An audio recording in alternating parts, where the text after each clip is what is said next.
Hey guys welcome back to my YouTube channel. તો હું થઉં છું રેડી કેમ કે હું જાઉં છું આણંદ અને તમને છે ને લાસ્ટ 2-3 ડેઝની અપડેટ આપું કે એટલો બધો વરસાદ છે તો મારા ગામથી બહાર જવાનો કોઈ જ રસ્તો નથી એમ. હું જાઉં છું થોડો ટાઈમ કાઢીને કેમ કે આજે તાપ આવ્યો છે. કાલે બી તાપ ને વરસાદ હતો પણ આજે સવારથી વેધર બહુ જ સારું છે, તાપ છે. તો મેં વિચાર્યું છે મારે હેરનો થોડો કલર કરાવવાનો હતો અને હેરકટ થોડું ટ્રાન્સફોર્મેશન થોડું કરાવવાનું હતું કેમ કે હું વર્ષમાં એક જ વખત એવો મહિનો હોય છે જ્યારે હું હેરકટને કંઈક કરાવતી હોઉં હેરમાં. જે આ છે, જે મારી બર્થડે આવી રહી છે સપ્ટેમ્બરમાં. તો હું આણંદ આવું ને તો આણંદ હેરકટ કરાવું. ગરમી બહુ જ ડેન્જર લાગે છે તો હું થોડી ઘણી રેડી થઈ જાઉં અને પછી તમને મળું. અને મેં છે ને મમ્મીનું પર્સ મારી લીધું છે. મમ્મી હું તાર પર્સ તો અમે મને જોઈએ તો હું છે ને મમ્મીનું પર્સ અમેરિકાથી આવ્યું હે મમ્મી. મમ્મીને છે ને બહારથી પર્સ આવ્યો હતો તો આજે હું આ લઈ જવાની જ કેમ કે મને નહીં ખબર મારી છે ને મોટી બેગ છે. વરસાદ પડશે તો ડીકીની અંદર એ બેગ બી નહીં આવે તો હું આ પર્સ લઈને જાઉં છું. તો હું થઈ ગઈ છું રેડી. હવે મને અહીંયાથી છે ને અડધો પોણો કલાક થશે એક્ટિવા પર જતાં તો તમને ત્યાં જઈને પછી મળું.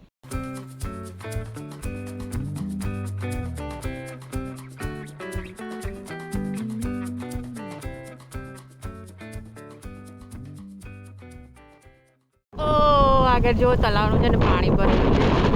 ખબર નહીં મારે ફોન મૂકવો પડશે. ખાડા ખુદી કંઈ હતા વચ્ચે તો આ બેની મારું આ બેની પાછળ જઈએ.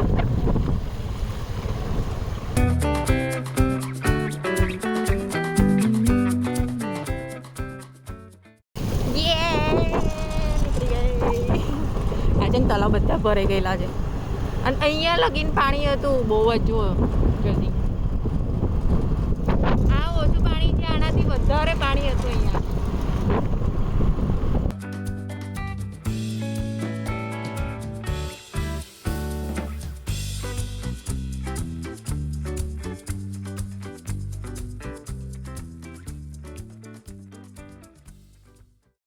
તો હું છે ને આવી ગઈ છું. મને આણંદ એટલું અજીબ લાગે છે ને સાચું કહું. અમે સ્કૂલ ટાઈમના દિવસનું આણંદ ને આ આણંદ છે ને એટલો ડિફરન્ટ છે ને, બહુ જ ડિફરન્ટ છે એમ. અને ગરમી કંઈક વધારે જ વધી ગઈ છે સાચું કહું. છે ને અમારો ફેમસ હતો આણંદ વિદ્યાનગર રોડ, જેમાં અમે બહુ એક્ટિવા લઈને ફરેલા છે. બહુ એટલે બહુ જ. મને મારી ફ્રેન્ડો યાદ આવે છે, જુઈ અને ડોલી. ડોલીના સલૂન પર જ આવી છું. એના પપ્પાને ભાઈ ચલાવે છે. તેનો ભાઈ આવે છે પછી કલર ડિસાઈડ કરીશું કે શું કરવું છે ને શું નહીં. લેન્થ જો નાની થઈ ગઈ છે.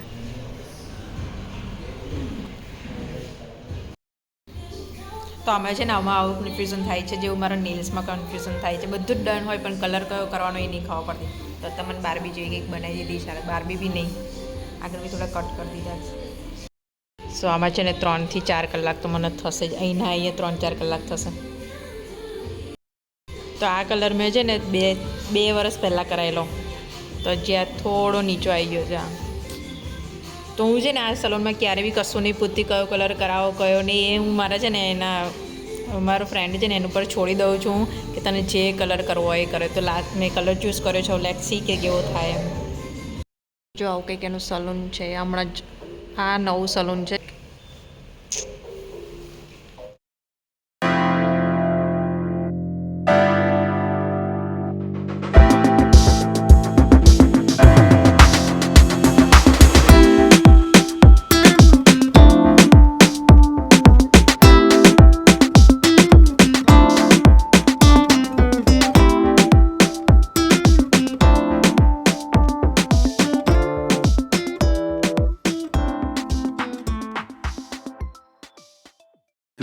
Hours later. હેલો ગાઈઝીસ. એ ગાઈઝીસ. એ અમારો ફાઇનલ લુક છે. એ ગાઈઝીસ. ચાલે હવે ગાઈઝીસ વાળા. હું છે ને ફાઇનલી આવી ગઈ છું ઘરે. વાર જુઓ મારા એક્ટિવા પર એટલા ખરાબ થઈ ગયા એવું લાગતું નહીં. મેં કશું કરાયું હોય તો મને કે મમ્મીને બતાવી છે કે મમ્મી મારા વાળનો કલર જો એમ.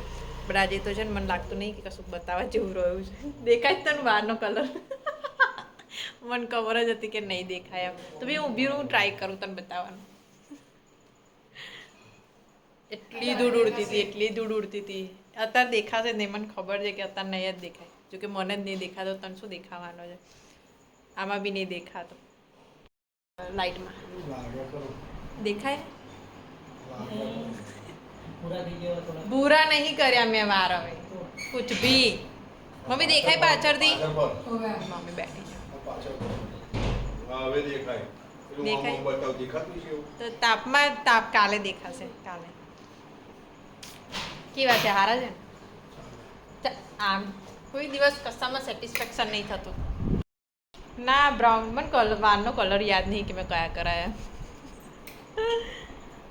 વાહ મમ્મીએ છે ને છોલે ટિક્કી બનાવી છે મને લાગે છે બહુ મમ્મી આજે તો ચા બી નહીં પીતી 2 વાગ્યાની બેઠેલી તો હું સીધી હમણાં આવી છું એમ ઘરે તો હવે હું જમીશ ફ્રેશ થઈશ અને બસ કાલે હું ફોટો મૂકીશ મારી છે ને રીલ બી આવવાની છે રીલ શૂટ બી કરી છે તો ઇન્સ્ટાગ્રામ પર જોઈ લેજો આ બ્લોગ હું આયોજન કરું છું તમને આ બ્લોગ ગમે તો લાઈક શેર એન્ડ કમેન્ટ જરૂરથી કરજો